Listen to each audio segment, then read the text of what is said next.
Hello students.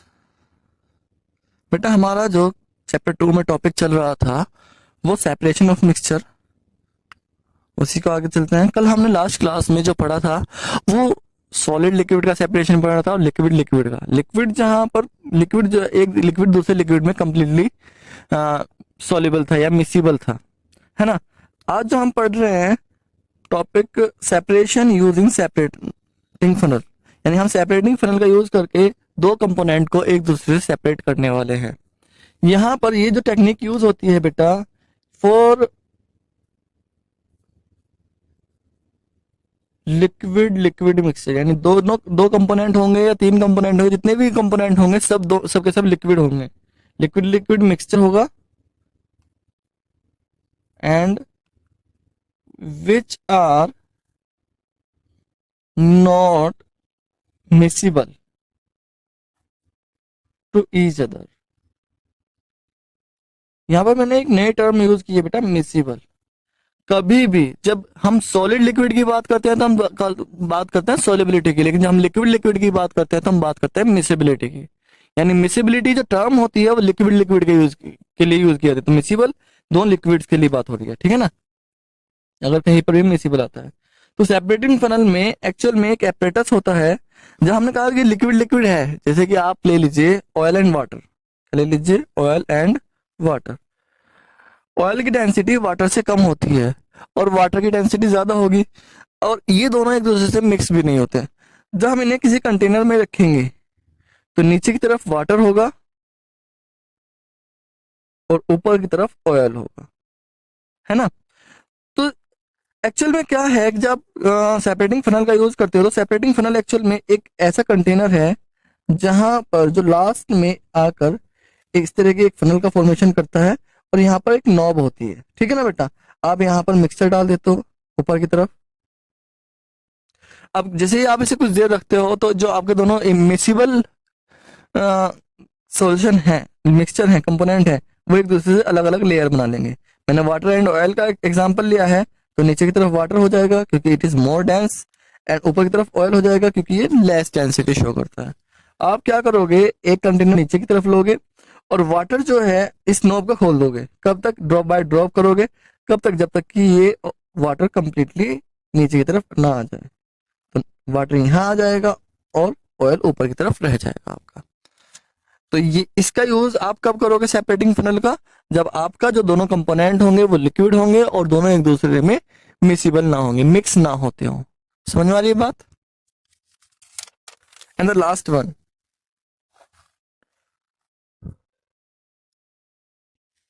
Last one है आपकी paper chromatography. Separation का ये लास्ट टॉपिक है, क्रोमेटोग्राफी।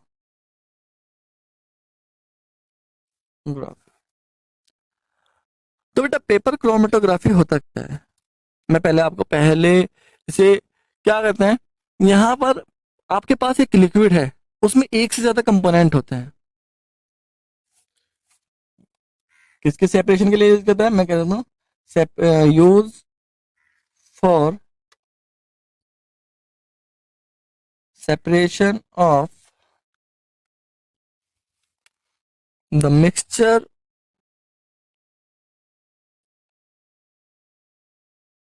which contain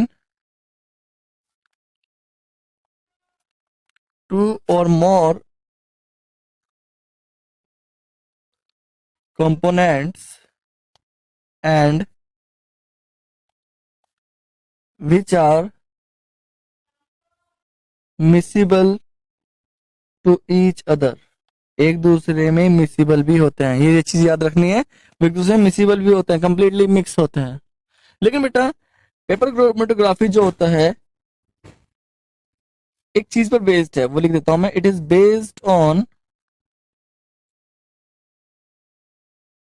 एड्सॉर्प्शन, या कह लीजिए एब्जॉर्प्शन रेट। एड्सॉर्प्शन कर लेते हैं, एड्सॉर्प्शन रेट, एब्जॉर्प्शन कर लेते हैं। Okay, it is based on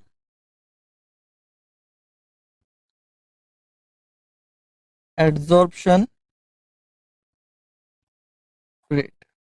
ये एड्सॉर्प्शन रेट पर बेस्ड है बेटा। एड्सॉर्प्शन क्या होता है?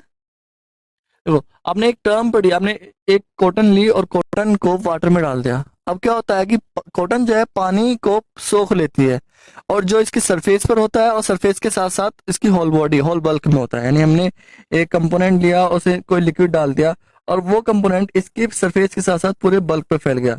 इस प्रोसेस को हम बोलते हैं एब्जॉर्प्शन। क्या बोलते हैं? एब्जॉर्प्शन। जहां पर सरफेस के साथ साथ पूरे बल्क में क्या है, लिक्विड पहुंच जाता है। लेकिन अगर मैं कहूं कि मैंने एक लिक्विड लिया और उसे, एक कंपोनेंट लिया और उसमें एक लिक्विड डाल दिया, है ना, और लिक्विड डालने के बाद ये जो कंपोनेंट है केवल सरफेस पर रह गया। कहाँ रह गया?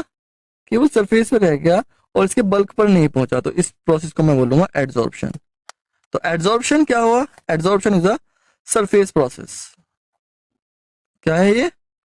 सरफेस प्रोसेस है, जहां पर केवल सरफेस ही लिक्विड को अपने अंदर सोखता है। क्लियर है?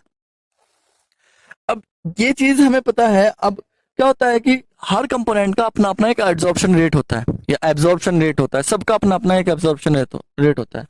अब क्या होता है कि आप एक पेपर स्ट्रिप लेते हो, और उस पेपर स्ट्रिप को बॉटम साइड से एक मार्क लगा देते हो, और यहां पर एक गोल साइन लगाते हो।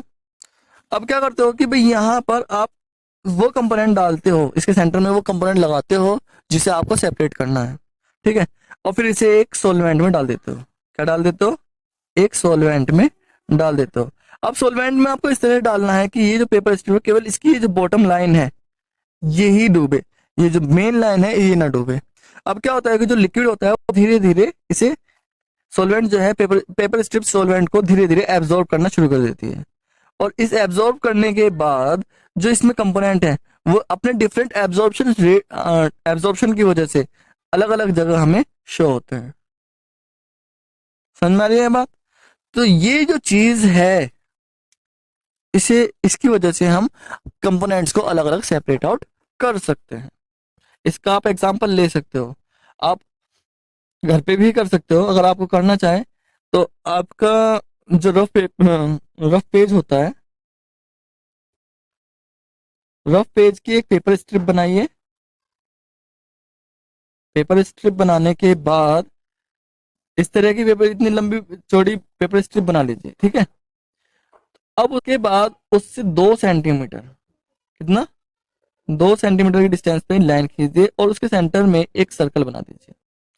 ये जो लाइन होगी ये लेड पेंसिल से होनी चाहिए। किससे होनी चाहिए? लेड पेंसिल से। यहाँ पर आप, आपका जो इंक होती है, पेन की जो इंक होती है, जेल पेन की, जेल पेन की जो इंक होती है वो यहाँ पर लगा दीजिए, और इसे वाटर में डिजोल्व डुबो दीजिए। किसमें? वाटर में। वाटर में डालोगे तो ये जो इंक होगी धीरे धीरे ऊपर पहुंच जाएगी। और आपको कब तक रखना है? अगर कोई पूछेगी कब तक रखना है, जब तक रखना है कि जब तक वाटर जो है कंप्लीटली यहाँ तक ना पहुंच जाए, एट द टॉप। ठीक है? आप मुझे ये करके दिखाइएगा, सब करके मुझे पेपर फोटो सेंड करना है आपको। ठीक है? तो ये पेपर क्रोमेटोग्राफी थी आपकी। और पेपर क्रोमेटोग्राफी डिफरेंट कंपोनेंट्स को अलग अलग, तो आपको याद रखना चाहिए पेपर क्रोमेटोग्राफी किस चीज पर बेस्ड है? एड्सॉर्प्शन रेट पर, के different component show different adsorption rate. Clear है भाई इस चीज पर? चलिए आज के लिए इतना। अब नेक्स्ट क्लास में हम सॉल्यूशन पढ़ेंगे। Thank you.